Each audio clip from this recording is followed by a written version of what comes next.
The most comprehensive AI content creation course ever, called Next Level AI Content Course. You can't beat the machine, you know? I need to learn as much about this as I can as quickly as possible. You're not telling the AI what to do, right? You're telling the AI what it is. You need to accept that every prompt is going to be different. Useless instructions. The output I get will be exactly what I want. Humanizing tools that make like a single error in every sentence. The problem is, okay, you've created this AI content. Someone else can produce the exact same thing. You've created something that you like. Congratulations. Is it unique? No. The biggest mistakes people make. 1, 2, 3, 4. Want to attract and convert more leads?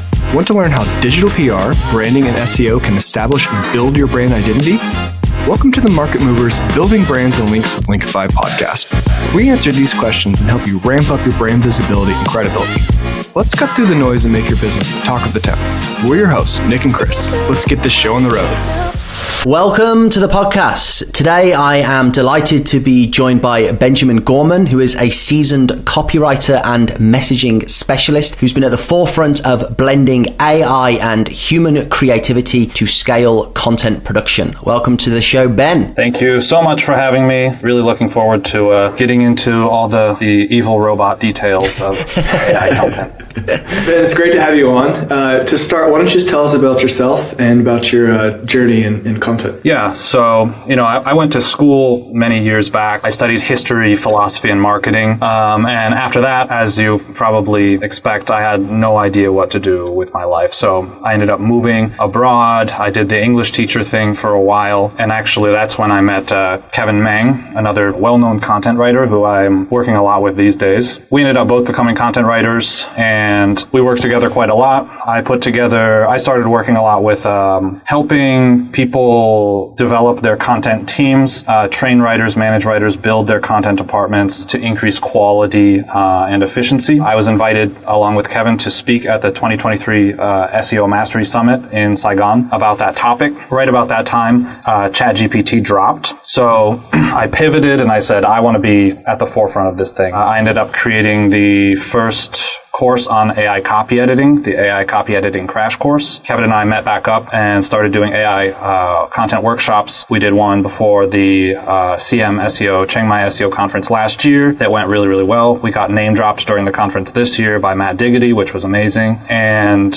now we just recently launched the most comprehensive AI content creation course ever, called Next Level AI Content Course. And that takes you from A to Z on how to create really good high converting content with AI. Awesome. So you made that initial decision to embrace the robot as opposed to say, AI is not going to work. That's good. Yeah, I remember those days because a lot of people in content were really scared, and I was too, because everyone was like, our jobs are on the chopping block. And a lot of people initially were saying, I'm just going to reject this, but I realized you can't beat the machine, So I said, I need to learn as much about this as I can as quickly as possible. Okay, awesome. So you know exactly how to get the most out of AI content. So why don't we start, if you can, by just talking to us a bit about the biggest mistakes that you see writers and brands making with AI writing tools or AI? Yeah. I think that one of the biggest mistakes people make is just a fundamental misunderstanding of what the AI is.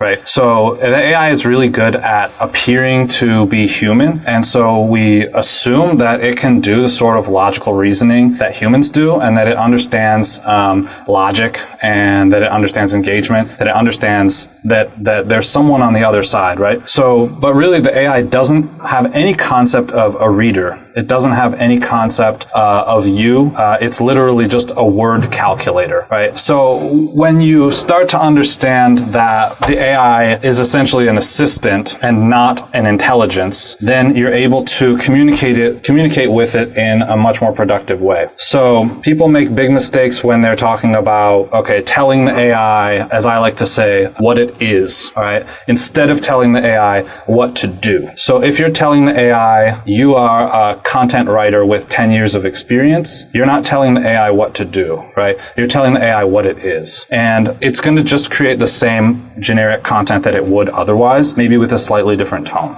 If you're telling it like, instead, write me 100 words, now you're telling it what to do. If you say, give me an example, now you're telling it what to do. If you're saying, explain this benefit as if I'm in 6th grade, now you're telling it what to do. And I see a lot of people, a lot of prompts are listing off many, many useless instructions telling the AI what it is, instead of telling the AI exactly what they want it to do for them. So you are a digital marketing expert with 100 years of experience. That doesn't work, right? I see people recommend that as a prompt all the time. Yeah, So I think it was Alex from Word Hero? I can't remember, but he was saying in a presentation in Cyprus that just doesn't work at all, that it doesn't suddenly like acquire that knowledge. So yeah, that's interesting. So if you're trying to, I guess, how do you structure that prompt? If you're trying to get maybe expert level content, how should you structure a prompt versus just saying you have 1,000 years of experience? Yeah, so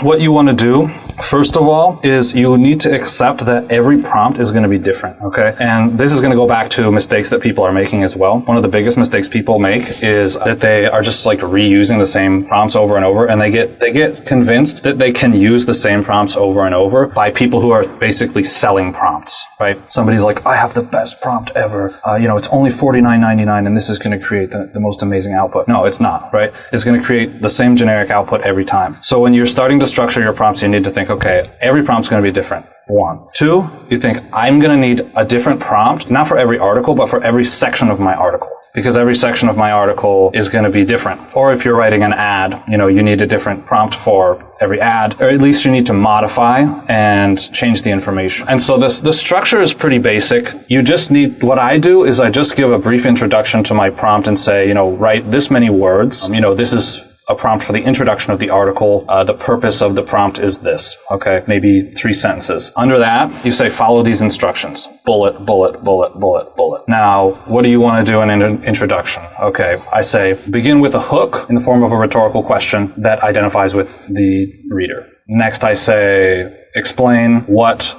the reader will learn in the article. Next, I say, explain how the reader will benefit from reading the article. And then I say, now give a lead in, like, oh, let's go, right? So this is a simple prompt structure that is very, very easy for the AI to understand. It says, do this, then do this, then do this, then do this. It takes 3 minutes to write, and it's full of actions, like, that are clear. They say, do this. I don't tell the writer, I don't tell the AI, do a good job. I don't say, write well. I don't say, you're an expert copywriter. That's useless, right? I say, tell the reader what they will learn by reading the article. Now, I've probably given the AI an outline already, so it understands the context. But that sort of, that simple structure of giving direct instructions is really what works best. And now, the other side of that is if you really want to create a good prompt, you want that to work, you need to understand the core skills of content creation so that you make sure that the instructions that you're giving are going to produce good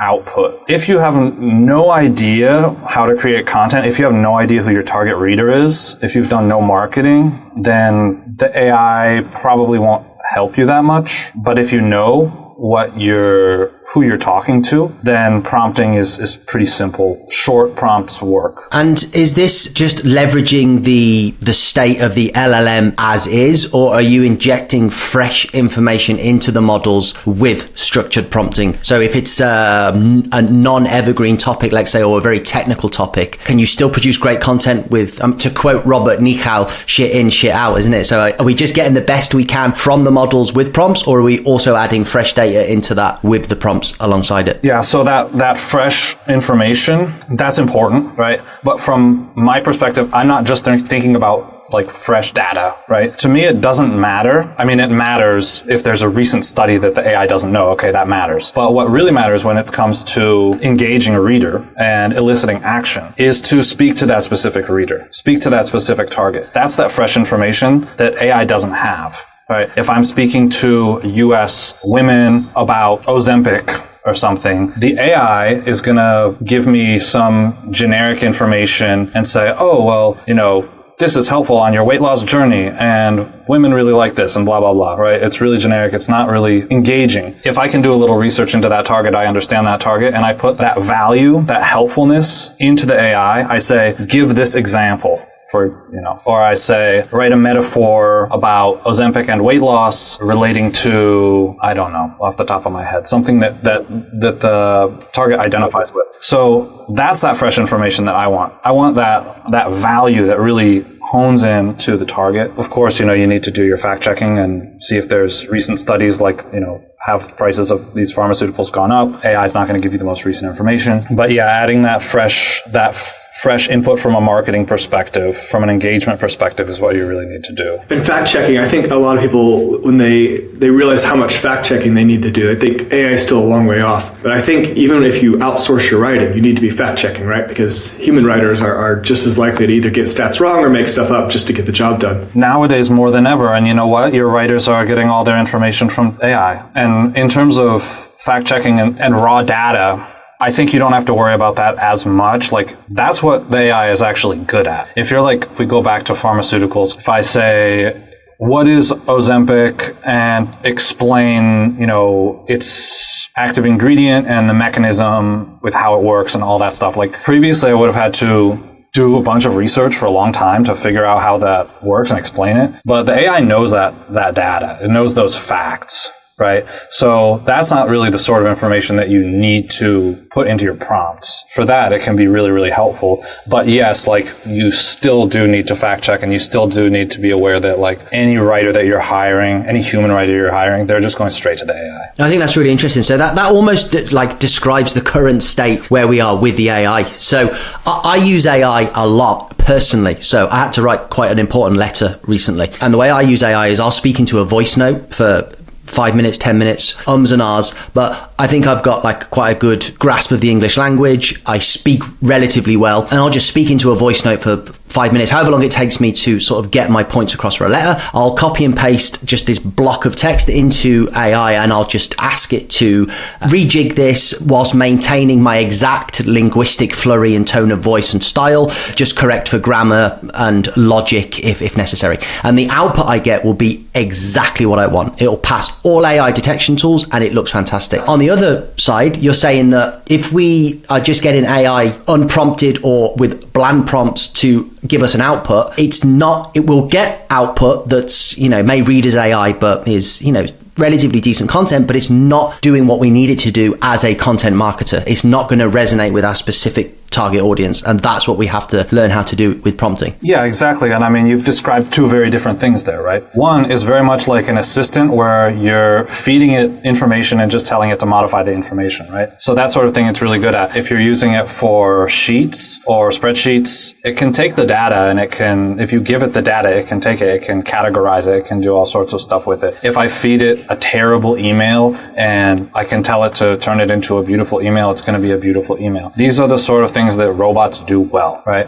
Now, if I tell it to identify errors, it can identify errors, it can do all this stuff. Anything a robotic assistant should do. When you want the AI to start engaging logically, reasonably with human beings, it can't do that. It's not trained to do that. As I said before, it's like a calculator, right? So, you wouldn't be upset with a calculator if it gave you the wrong answer, right? You would say, okay, I put in the wrong input, right? You can't be upset when the AI gives you bad output for when you're trying to create content or something like that. That depends on your input. But the AI, it has no concept of a reader. It has no concept of a human being. And it can't engage with real humans for that reason. So where do you think we are exactly within the status of AI content? You hear some people say that AI, and this is assuming that you're good at prompting, but you hear some people say that they can create better content with AI than any of the writers they have on their team.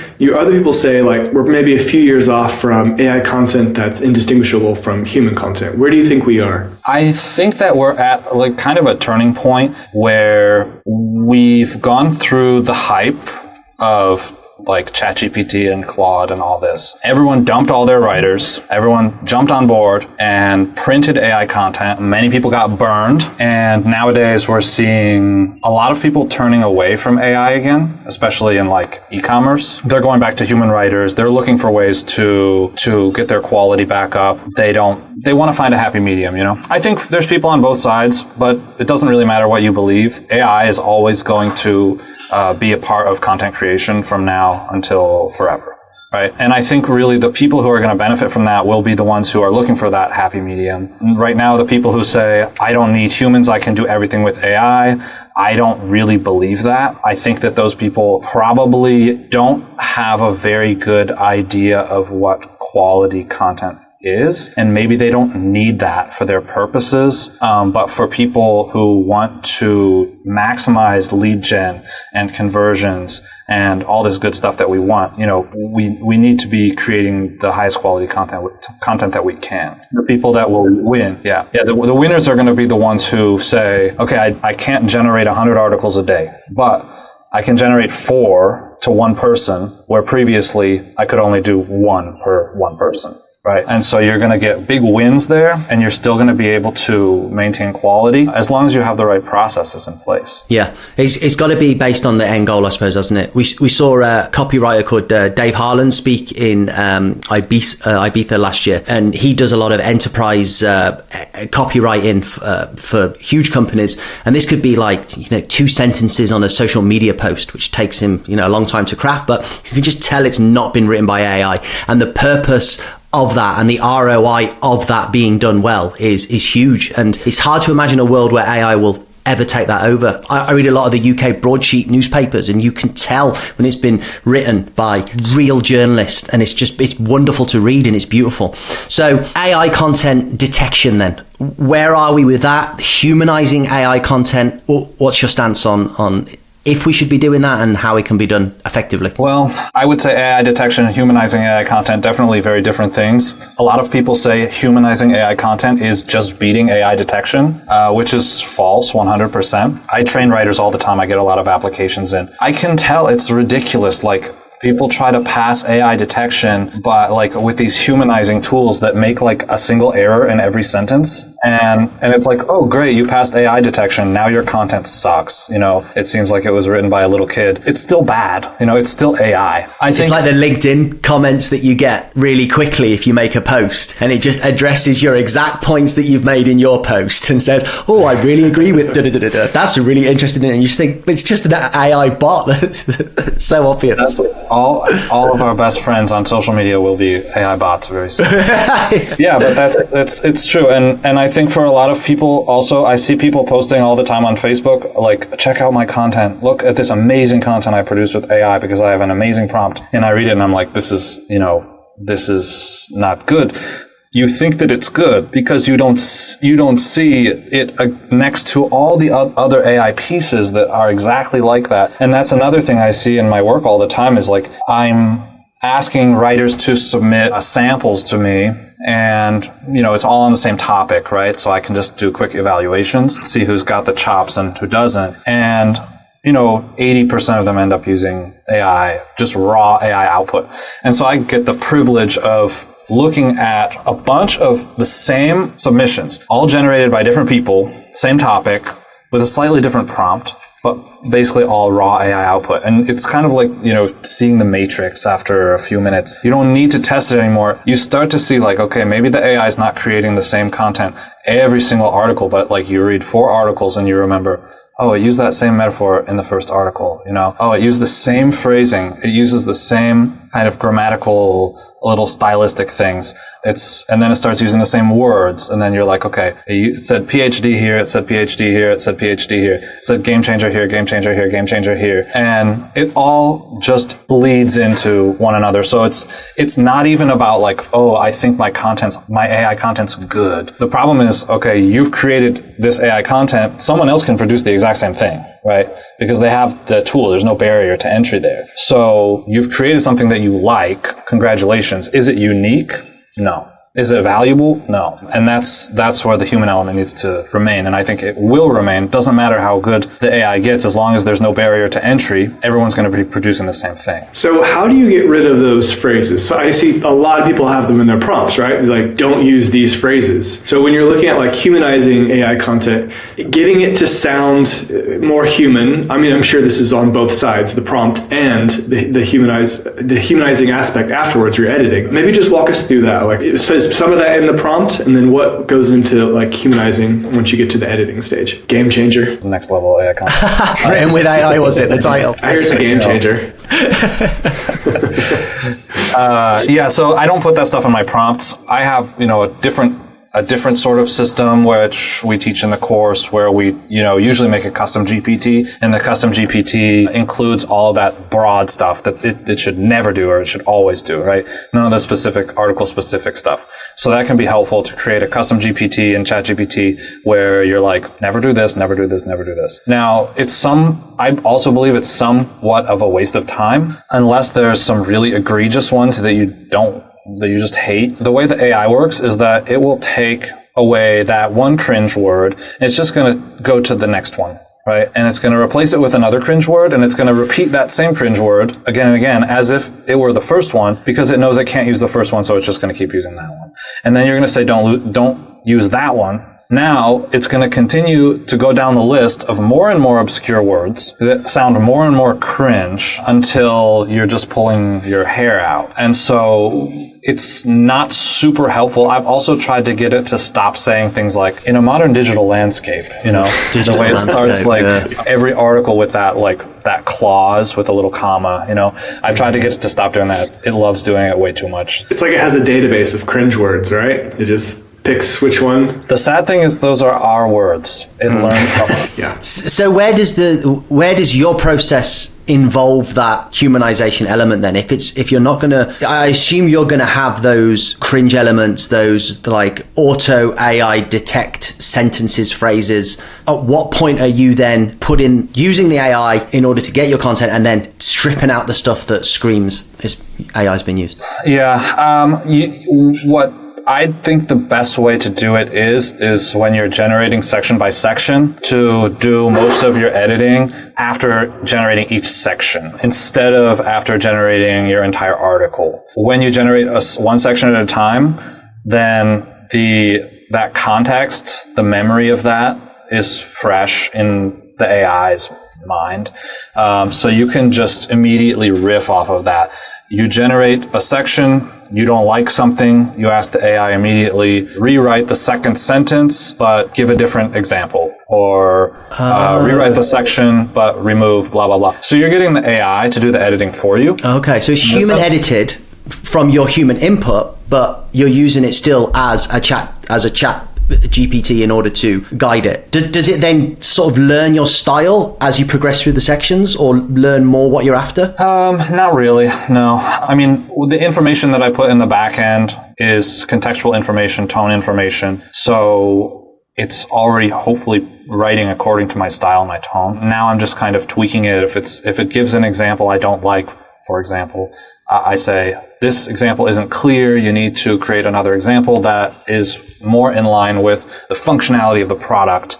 And so then it gives me a clearer example. Or I'll say, I didn't like the example. Give another example relating to, how a car gets you to work. So they'd be like, oh, well, this product is kind of like how your car gets you to work. So it'll build on the example that I'm giving it, that I want it to give.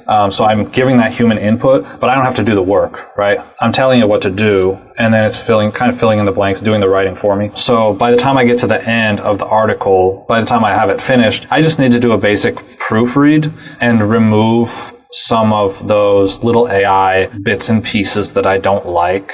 But the way that we teach in our system is planning heavy. And so by the time you finish an article, it should be 90% done. You should be able to do your edits in minutes. Whereas the way that a lot of people are doing it is they're like, oh, one prompt, generate the whole article, then try to edit it and find yourself in a huge mess, having to rewrite the whole thing if you want it to be good. Because then you're not saving time. What's the point of doing that? Then you're not saving time. And back in the older days, in my previous course, I was teaching more along that method of still generating section by section, but doing most of the edits afterward. Now that the AI is more advanced and, you can do custom GPTs, things like that, it's way easier to add your human input, your humanizing input into your prompts.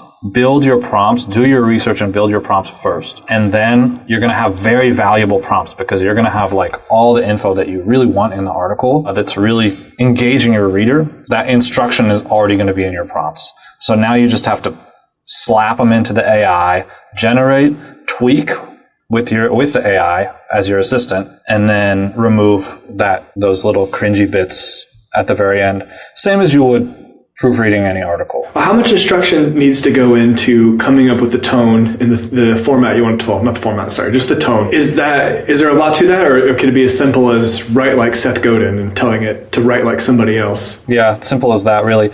I don't usually tell it to write in the style of someone. I used to do that, but sometimes it self-references that way. So yeah, if you're like, oh, write like Steven Seagal, then it'll be like, I'm Steven Seagal. I'm Steven Seagal. Exactly. Yeah, and a roundhouse kick.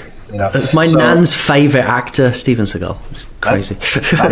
Okay. I tell you one thing I'm interested in. I love the idea of this sort of guided workflow, section by section, interacting with the GPT in order to reconstruct elements of that section that you're not happy with. I think that's a really smart way to work. Once you get to this sort of 90% complete phase of that article, one of the things which I find a dead giveaway is the formulaic formatting that you get. It's normally like 3 sentences per paragraph, 3 or 4 paragraphs per heading, subsection. You don't get any of that sort of differentiation that you do from a master human copywriter. How do you address that? Well, I'm not really sure. Like the classic 3 sentence a paragraph, with lots of white space subheadings, that works. Like it learned from us, and it didn't used to be good at that. It used to do huge blocks of text, and we don't like huge blocks of text, right? So it's creating content slightly better for readability, for skimmability, things like that. I don't really notice like a whole lot like the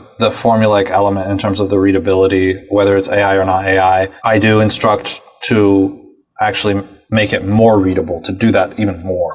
Just because like it's proven, like people don't actually read the whole article, right? The easier it is to skim, the better. The more inviting it looks, the better. The more white space, the more lists, the more subheadings. We want readers to feel good. We want the content to be attractive. And so I would say the biggest thing to look out for is the lack of those short paragraphs in your AI content, the lack of easy to understand sentences. It uses complex terminology sometimes. It uses college level vocabulary, long sentences. These things are all enemies of readability, and they stoke the bounce rate. So it's like some basic formatting at the end. It just goes back to laziness, I think. You have one prompt, get an article. It's very obvious. Even if you're not reading it, just looking at the structure of the article is a dead giveaway, I think. Yeah, the structure can be. I see it more in the phrasing, and when I see like like we said before, in today's modern business landscape, blah blah blah. You see that at the beginning, okay, that's clearly AI. You say, whether you're into this or this or this, there's always something for this. Like it loves that whether plus list. It loves to say like, that's not just a pair of sunglasses, it's a revolution in blah, blah, blah. Like with the long dash, it loves to do that. So those are the things that I see more as like those types of phrases that are just repeated again and again as indicative of like clear AI. All right, so you've mentioned custom GTPs. What other AI tools do you use to create content? Really, I just use ChatGPT. Claude, I know a lot of people like Claude. Personally, for me, like it's basically the same, maybe not quite as good for content. I know I think a lot better for coding. That's not what I do, so I don't care. I have a ZimWriter lifetime subscription. That's I think a great tool for producing bulk content. Again, not really what I do. Again, like all you need is a good LLM. And I think ChatGPT is good for me. It's $20 a month, and because I'm just creating one piece of content at a time, as high quality as possible, I don't need to do any sort of bulk generation or anything like that. I would recommend just getting the Plus subscription to ChatGPT, learning the core skills of good content, learning how to communicate with the AI, what it responds to, what it doesn't respond to, just practice, and then putting those core skills into your prompts. That's all you really have to do. And any AI, any LLM is going to be fine for that. I think one of the biggest use cases for AI for businesses is going to be like short form content as well as long form. So where do you see the future of AI going? Is it going to be more personalization with individually tailored and trained models and tools? And who do you think the winners will be? Obviously the people that embrace it the best, but what do you see the future looking like? Well, I think that we're going to have a new GPT coming out in 2025. I mean, Game changer.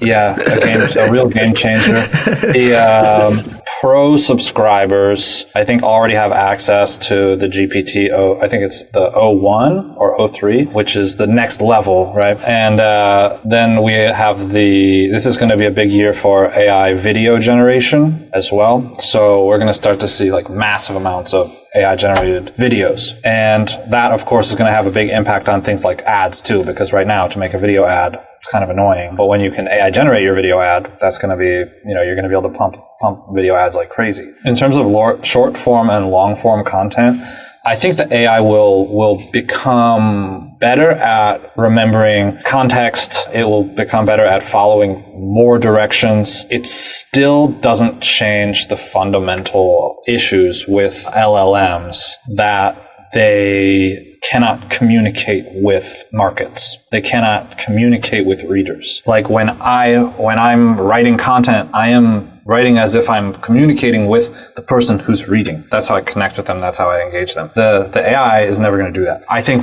we will find it easier to generate long form and short form content, but still, as long as you have those necessary copy skills. In a way, short form can be tougher because you need to do more of that human work yourself to get something unique. Whereas with long form, you can ask it for general value points and helpfulness points and let the AI kind of come up with the structure on its own. Like if you're thinking of a Facebook ad, it's like you can ask the AI to generate 50 Facebook ads for you. They're going to be pure AI generated, right? Because they're so short. Like if you're doing the marketing work that you need to do, you might as well write them yourself, or at least maybe the AI can give you a jumping off point, can give you some pointers or some do some brainstorming for you. But if you're trying to create good short content for ads or product descriptions and stuff like that, I would still say like you really need to focus on the marketing, right? On the reader, and that's where the value lies. Yeah, use it as an assistant. It's not doing all the work; it's helping you. Yeah, exactly. All right, Ben. I think this is the perfect place to wrap up. It's been great having you on. You have a course that helps people get trained up on AI writing. We will link that in the show notes. Where can we send people to learn more about you? Well, I'm on LinkedIn, Benjamin Gorman. I'm on Facebook. I'm open to chatting with whoever. With AI bots. And yeah, please, anyone, feel free to invite me onto your podcasts or whatever. That's to chat. Yeah, my original course, you can find on AICopyCrashCourse.com, but that one's a little bit old. I would definitely recommend, clicking the link, checking out the Next Level AI Content course. And we have a discount for the listeners. We'll put that code down there as well. Awesome. Perfect. Okay, well, it's been great. Thank you so much for coming on, Ben, and take care. Thank you so much for having me. It was really fun to talk. Cheers. Thanks, Ben. And that wraps up this episode of Market Movers, Building Brands and Links with Linkify. Big thanks to our parent company, Linkify, the wizards behind turning ambitious businesses into standout brands. Hit up our website at linkify.io and take the first steps towards brand greatness. Big shout out to Fame for making this podcast possible. Thanks for listening, folks. Stick around for more insights in our next episode. Catch you later.